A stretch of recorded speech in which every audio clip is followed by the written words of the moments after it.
खजानों के सागर निराकार परमपिता परमात्मा संगम युग में हम आत्माओं को सर्व खजाने देते हैं, जिन्हें प्रयोग में लाते हुए अपना बनाकर फिर उन्हें बांटते और बढ़ाते हुए सदा भरपूर रहने का वरदान दे रहे हैं। बालकपन मीठे मीठे परमात्मा से लेना है, प्रयोग में लाकर मालिक बनना है और फिर बांटते रहना है। संगम युग का सबसे बड़ा खजाना है बाबा, जिन्हें प्यार से अपना बनाकर अर्थात उनकी श्रीमत पर चलकर उन्हें दिल से कभी भी कहीं भी रहते यूज कर सकते हैं। बाबा शब्द कहने से ही मुश्किलों से बाहर आ जाएंगे, लेकिन ये खजाना तभी काम में आएगा अगर हम परमात्मा से सदैव सच्चे हैं तो। इसी तरह मुरली भी खजाना है, जिसके साज का आनंद लेते हुए गहरे राज को जानेंगे, उतना ड्रामा को स्पष्ट समझ सकेंगे, फिर कभी ड्रामा की वैरायटी घटनाओं को देखकर नाराज नहीं होंगे। मधुबन संगम योगी खजाना है, जहाँ से रूहानी मिठास और बेहद के वैराग वृत्ति की विशेषताओं से संपन्न बन जाते हैं, जो ऊंची मंजिल तक पहुंचने के लिए अति आवश्यक हैं। ज्ञान का खजाना प्रकाश है, शक्ति है, जो हमें लाइट और माइट से संपन्न बनाता है।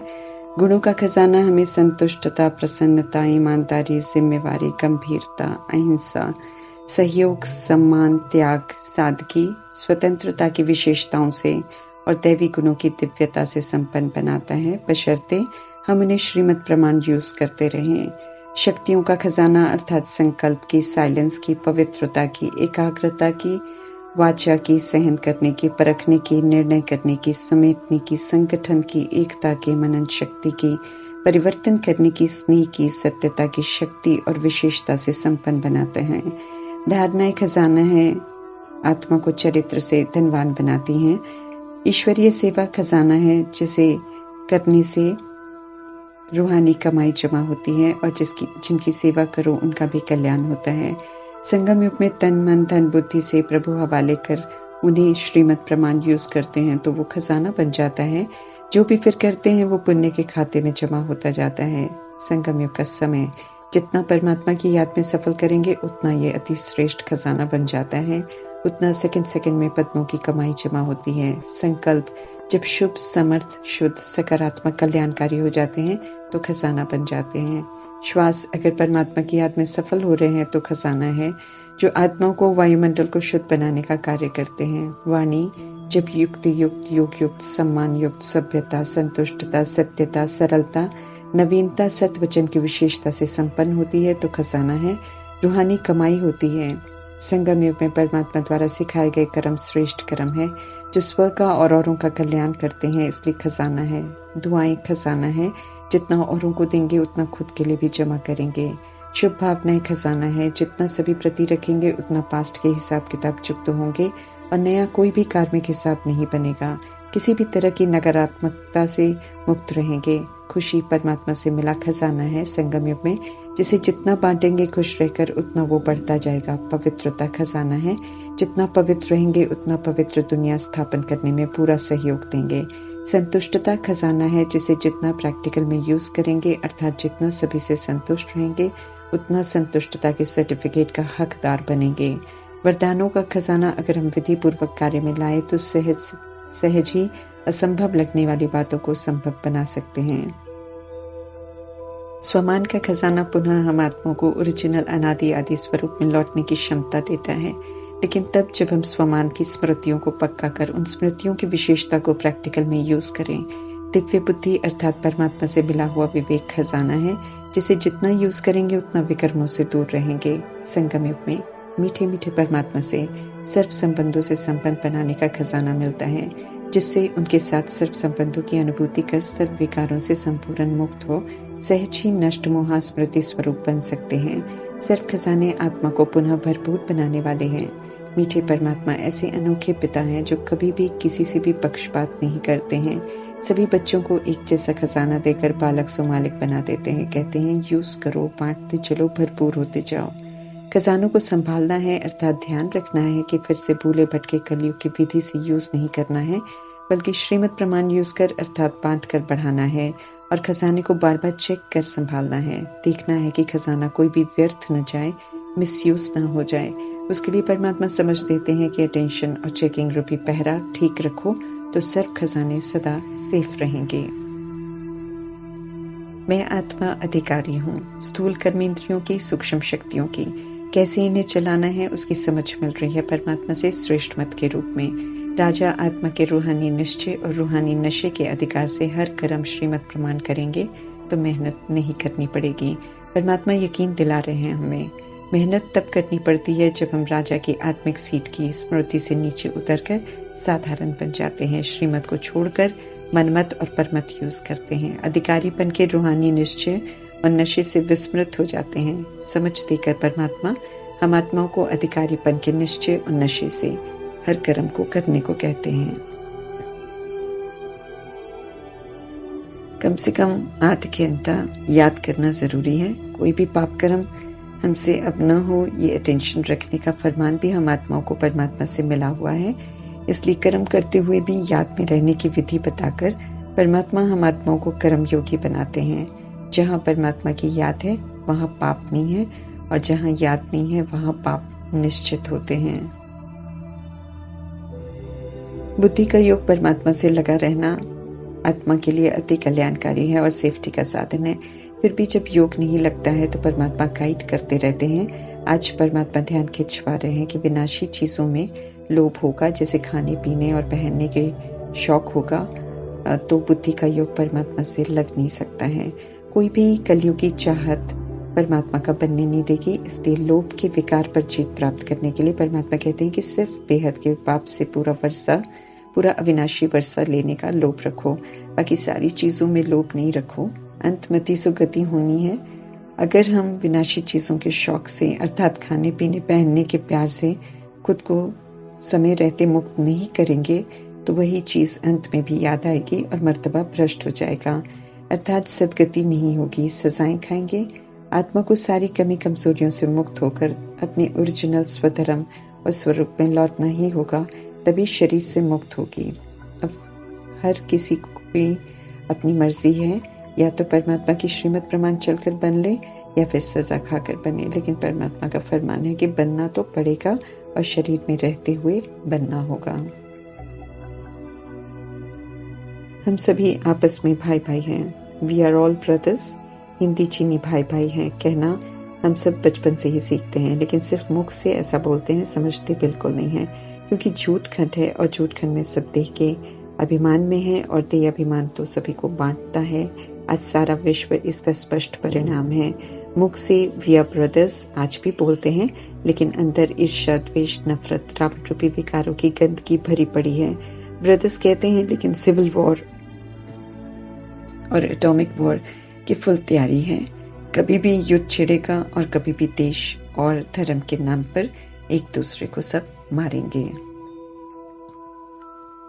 वास्तव में परमात्मा ने संगम युग में कल पहले भी और अब भी सत्य समझाया है कि हम सब आत्माएं हैं, एक जैसी ज्योति बिंदु हैं, सतोगुणी हैं, परम धाम की रहने वाली हैं, एक पिता की हम संतान हैं। इसलिए अविनाशी भाई भाई का संबंध है। जो परमात्मा सिखाते हैं और जो हम सब बनते हैं संगम युग में, उनके यादगार जरूर बनते हैं। गायन जरूर होता है, आत्मा है भूल जाता है, लेकिन वी आर ऑल ब्रदर्स याद रहता है। इसलिए देह अभिमान में बोलते हैं और झूठ बोलते हैं। देह अभिमान में तो सभी शरीर के पिता को जानते हैं, जो कि बहुत सारे हैं, इसलिए एक हो नहीं सकते हैं। आत्माओं के पिता एक परमात्मा है और उस नाते भाई भाई हैं, ये कोई जानता नहीं है। देह का अभिमान है, इसलिए जानना ही नहीं चाहते हैं। आत्मा रूप में सब भाई भाई हैं, ये अविनाशी सत्य है। इसलिए अविनाशी सत्य का स्लोगन यादगार में भी बना हुआ है। अब फिर से सोल कॉन्शियस अर्थात आत्म अभिमानी बनना है, इसलिए आत्मा का पाठ पक्का करना है। भाई भाई हैं कि ओरिजिनल स्वरूप को देखते हुए सभी को दुआएं देनी है। गॉडफादर हमारे पिता हैं, ये स्मृति पक्की करनी है। टीचर बन पढ़ा रहे हैं, सदा जागरूक रहना है। पतितों को पावन बनाने आए हैं, याद रखना है और पावन बनने की जो विधि बता रहे हैं उस पर चलना है और पावन बनना है, ताकि पावन दुनिया का मालिक बने। इन बातों को भूलना नहीं है और इन्हीं स्मृतियों के साथ अब संकल्प बोल कर्म करने हैं। याद में रहेंगे तो और पाप कर्म नहीं होंगे हमसे। ब्रह्म तो रहने का स्थान है, इसलिए परमात्मा स्पष्ट कर रहे हैं कि ब्रह्म को याद करने से विक्रम विनाश नहीं होते हैं, वो तो पवित्रता के सागर परमात्मा को याद करने से ही होंगे। ज्ञान के सागर बीज रूप परमात्मा हम आत्माओं को भी ड्रामा के आदि मध्य अंत की नॉलेज देकर, सारे राज बताकर, सारे झाड़ की नॉलेज समझाकर हम आत्माओं को मास्टर बीज रूप बनाते हैं। आत्मा संपूर्ण पवित्र बनती है तो उनकी सद्गति हो जाती है, और जब पतित बनती है तो दुर्गति हो जाती है। परमात्मा पुनः सद्गति का रास्ता बता रहे हैं, फरमान करते हैं कि पवित्र बनो, योगी बनो। सभी को संदेश दो कि आत्माओं के पिता निराकार परमात्मा उन्हें हेवनली गॉडफादर कहते हैं, क्योंकि हेवन स्थापन कर आत्माओं को नई रचना का मालिक बनाते हैं। समझ मिली है कि देह अभिमान और विकारों ने हम आत्माओं को दुखी बनाया है, तो अब समझ से देह अभिमान और विकारों को छोड़कर सुखी बनना है। सब हमारे हाथ में है, दुख सुख के लिए हम स्वयं ही जिम्मेवार हैं। परमात्मा स्वयं आकर विधि बताते हैं। उनका आना सृष्टि पर शिव जयंती के रूप में मनाया जाता है, लेकिन धूमधाम से मनाया जाना चाहिए ताकि सभी को मालूम चले कि सबके सद्गति दाता की जयंती है। समय आ गया है उन्हें फिर से जानने का, फिर से उन्हें याद करने का, फिर से उनसे वर्षा लेने का। इसलिए परमात्मा स्वयं सेवा की युक्तियां बता रहे हैं कि एरोप्लेन द्वारा पर्चे गिराओ शहरों में, पहले ही बता रहे हैं कि अखबारों द्वारा जैसे शुरू में परमात्मा संदेश की गिलानी की गई थी, ओम मंडली को बदनाम किया गया था, अब वही अखबार पुनः परमात्मा के संदेश को और मुख्य चित्रों को नॉलेज के साथ स्पष्ट करेंगे, महिमा करेंगे। समय प्रत्यक्षता का समीप आ रहा है, इसलिए मोस्ट बिलवेड परमात्मा की बहुत महिमा लिखनी चाहिए। सभी को मालूम चलना चाहिए भारत को स्वर्ग बनाने वाला बाप राजयोग सिखा रहे हैं, वर्षा भी दे रहे हैं, तो अच्छे सुंदर कार भी बनवाने चाहिए। ऑलमाइटी अथॉरिटी खुद ही युक्ति बताते हैं, फिर भी छोटी बुद्धि है इसलिए अमल में नहीं लाते हैं। जो अमल में लाते हैं वे राजा रानी बनते हैं। ऐसी आत्माएं परमात्मा कहते हैं कोटों में कोई बनेंगी।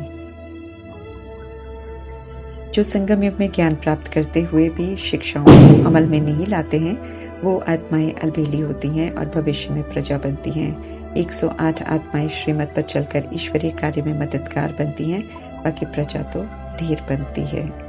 अलबेला नहीं बल्कि खूब पुरुषार्थ करना चाहिए। उमंग उत्साह बढ़ा रहे हैं परमात्मा को शिकायत है कि इतना समझाने के बाद भी उनकी शिक्षाओं को मुश्किल ही कोई अमल में लाते हैं और माया के अधीन हो जाते हैं।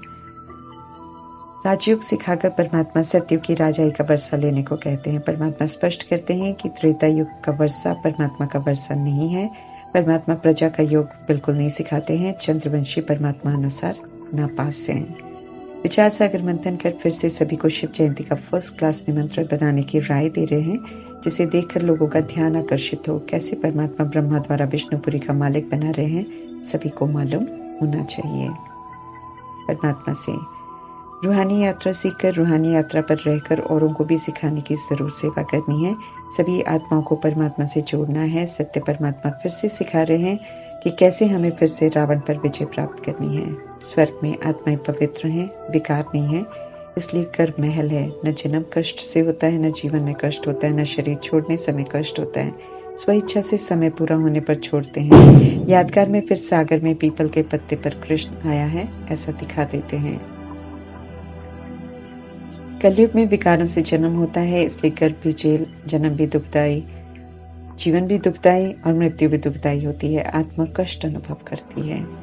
पुनर्जन्म में आकर हम सब खुद को भूल जाते हैं, इसलिए परमात्मा हम आत्मा को 84 जन्मों की कहानी स्पष्ट कर समझाते हैं। चूंकि परमात्मा पुनर्जन्म में नहीं आते हैं, इसलिए ड्रामा के सत्य को जानते नहीं हैं। इसलिए परमात्मा पुनर्जन्म में नहीं आते हैं, इसलिए ड्रामा के सत्य को जानते हैं, और हम सब पुनर्जन्म में आते हैं, इसलिए हम ड्रामा के सत्य को नहीं जानते हैं। परमात्मा के बच्चे बने हैं, स्टूडेंट बने हैं, उनसे पढ़ रहे हैं, इसलिए मैनर्स की तरफ भी ध्यान खिंचवा रहे हैं परमात्मा कि अब कलयुग की बुराइयां या अवगुण हम में नहीं होने चाहिए। किसी से कुछ लेना नहीं है, कोई गिफ्ट नहीं लेना है, यज्ञ की कोई चीज लेकर छिपा कर नहीं रखनी है। देह सहित जो कुछ भी है सभी से बुद्धि निकालनी है, क्योंकि सब परमात्मा की याद में विघ्न रूप बन जाएगी, फेल हो जाएंगे, दुर्गति हो जाएगी। एक बाप की याद बनी रहे जरूरी है। किसी भी वस्तु वैभव व्यक्ति से प्यार होगा तो वही याद आएगा, फेल होना फिर निश्चित है। परमात्मा की सुरक्षा नहीं मिलेगी। अभी संगम युग में सभी तरफ से बुद्धि का योग हटाकर एक परमात्मा की याद में अंतिम समय के लिए सुरक्षा कवच अभी ही तैयार करना है, जब तक परमात्मा का पाठ चल रहा है। परमात्मा से ज्योति बिंदु आत्मा को वर्षा लेना है, इसलिए अच्छे कपड़े, अच्छे खाने में बुद्धि को नहीं लटकाना है, क्योंकि परमात्मा स्थूल खान पान और कपड़ों का वर्षा देने के लिए नहीं आए हैं। मुक्ति, जीवन मुक्ति का वर्षा देने आए हैं। जो जीते जी इन दोनों वर्षों को अनुभव करते हैं, जो संपूर्ण पवित्र बन जाते हैं, उन्हें स्वतः ही सर्व प्राप्तियां हो जाती हैं। जो लेना है परमात्मा से लेना है। परमात्मा से ही मुझे सारे हिसाब किताब बनाने हैं। यहाँ के त्याग से भाग्य बनता है। फर्स्ट क्लास चीजें भविष्य में उन्हें मिलेंगी जो यहाँ त्याग करते हैं। किसी भी चीज का कोई आकर्षण नहीं रखते हैं, भले आकर्षित करने वाला खान पान हो, सहूलियत हो, कहीं भी आंख न डूबे। परीक्षा होती है इसकी, देह अभिमान है या नहीं, इसकी भी परीक्षा होगी। कभी कुछ नहीं मिलेगा तो कितना संतुष्ट और खुश रहते हैं, उसकी परीक्षा भी होगी। कोई दूसरा बहुत कुछ ऑफर करेगा, ये भी परीक्षा होगी कि परमात्मा से लेने का वायदा निभाते हैं या फिर दूसरे से मिल रही चीज को ले लेते हैं या नहीं। दादियां कहीं सेवा के लिए जाते थे तो दादियों के नाम पर कितने पकवान बनते थे। दादियों के लिए गिफ्ट्स लेकर आते थे कलयुगी ऊंच मर्तबे वाले लोग, परंतु दादियां कभी किसी से कुछ लेते ही नहीं थे और न उनके नाम पर बनाए गए पकवान स्वीकार करते थे। सदैव ही सात्विक और बहुत थोड़ा, छोटे बच्चे के भोजन जितना ही स्वीकार करते थे। उन्हें कोई भी पकवान या कोई भी चीज आकर्षित नहीं करती थी। शुरू से अंत तक शरीर के पार्ट में एक बाप दूसरा न कोई का वायदा वफादारी से निभाया और पास विद ऑनर बन के परमात्मा से सचखंड का पूरा वर्षा लिया। मीठे परमात्मा, हम आत्माओं को भी कह रहे हैं कि पूरा वर्षा लेने के लिए पूरा पूरा पुरुषार्थ करो, उन्हीं की राय पर चलो, सभी को सत्य की राह बताओ। सदा ही हमें अलर्ट रहना है माया से, क्योंकि चारों तरफ इस समय काम विकार का वायुमंडल अपनी चरम सीमा पर है। जरा सा परमात्म संसार से बाहर आए तो माया तूफान लेकर जरूर आएगी। माया खास उन आत्माओं के पीछे है जो अच्छी सेवा करते हैं और जो गंभीरता से परमात्म शिक्षाओं का मान चलने का अटेंशन रखते हैं। परमात्मा ये विशेष ध्यान खिंचवा रहे हैं। देह अभिमान में लाना, नाम रूप में फंसाना, ये माया का खेल सब तरफ चलेगा। परमात्मा अलर्ट कर रहे हैं कि बुढ़ापे में भी शादी करने के, विकारों में जाने के ख्यालात भी जागृत हो जाएंगे। उन्हें भी जवान बना देगी माया, उल्लू बनाने की पूरी कोशिश करेगी। परंतु परमात्मा कहते हैं कि तूफानों से न डरना है न घबराना है, सिर्फ परमात्मा की याद में रहने का अटेंशन रखना है। याद में रहेंगे तो माया बेहोश नहीं करेगी, अर्थात उल्टा कर्म करने से बच जाएंगे। मीठे मीठे कल्याणकारी सत बाप, सत टीचर, सतगुरु की याद में रहते हुए, उनकी श्रीमत पर चलते हुए हमें सदैव ही उनकी छत्र छाया में रहना है। न बाहर निकलेंगे, न माया के प्रभाव में आएंगे, सदा सेफ रहेंगे। ओम शांति।